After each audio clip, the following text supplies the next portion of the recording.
this is a good controller, but it's not a great controller. This is the Razer Raion, and it retails on eBay for usually around $25 to $30. You can see that it's usually pre-owned, open box, or refurbished. This one's a little bit more expensive, but this one's brand new for $37, so that's pretty good actually.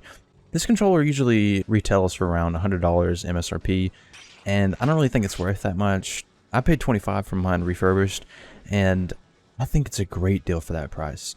There's not really any other controllers around this price that I know of that have PS5 support, and they have like mechanical buttons and are overall pretty good. Like there's not really much that I can complain about in this controller, except for one thing that can be troublesome for certain titles. And I'll go ahead and get into that right now. So half circles are not exactly the greatest on this controller, and it's primarily just two half circles, and that is left to right and right to left. You can see that sometimes it does it pretty well. You can see right there it's doing it all right. But if I try to speed it up a little bit, even though I'm trying to be really deliberate, you can see the down input is dropped fairly often.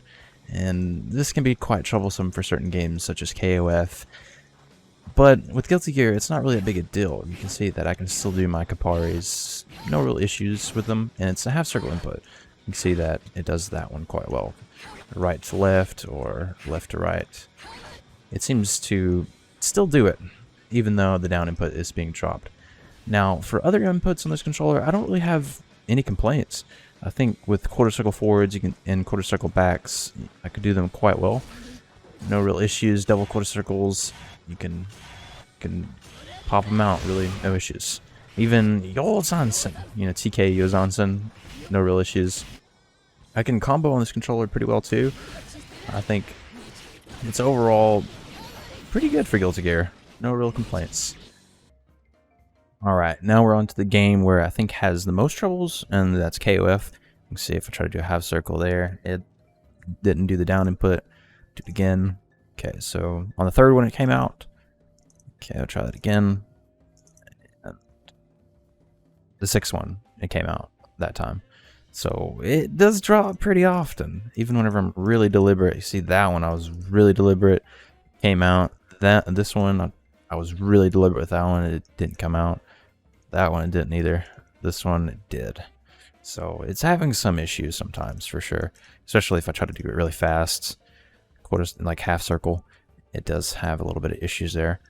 So if I try to do power charge here, you see that it's coming out pretty well. I think they made the inputs a little bit more smoother than I remembered, where this was having a bit more trouble before. Could be that I'm being a little bit more deliberate with this controller now that I know its faults and stuff, but it was having a little bit more trouble with this before. Now if I try to do like Gatlings sometimes, like where I was trying to go fast there, you can see that the down input did not come out and it made me do a power dunk instead. So that can be an issue. That happened again there. See, like that does happen for sure. So you have to be a lot more deliberate. That one I was trying to be a little bit more deliberate, but it still did the power dunk. So yeah. Oh, that one did too. I was really trying to be really precise with that one.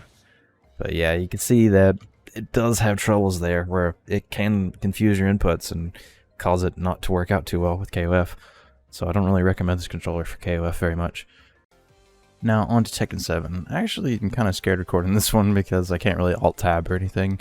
So yeah, Tekken 7 crashes a lot. But anyway, so KBDs. KBDs, this controller is not quite the same as other controllers, where if you do back, and then down, back, sometimes the back doesn't really release, like there. That did it down instead. It's kind of finicky. You can see I'm trying to do it here, and I can't really slide my fingers like I could on a regular PlayStation 4 controller. But I found a technique that kind of works pretty well with this one, where you double tap back and then hold down back and then just do it again. Just do it over and over. And you can see that it works fairly well. I'll try to do it again.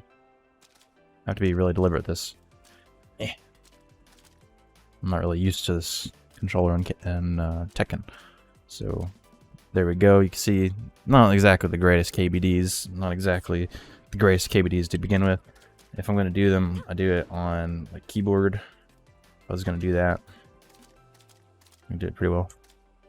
Let me see. I'll do it on the WASD here, and I can. You can see I can get KBDs on keyboard a lot easier.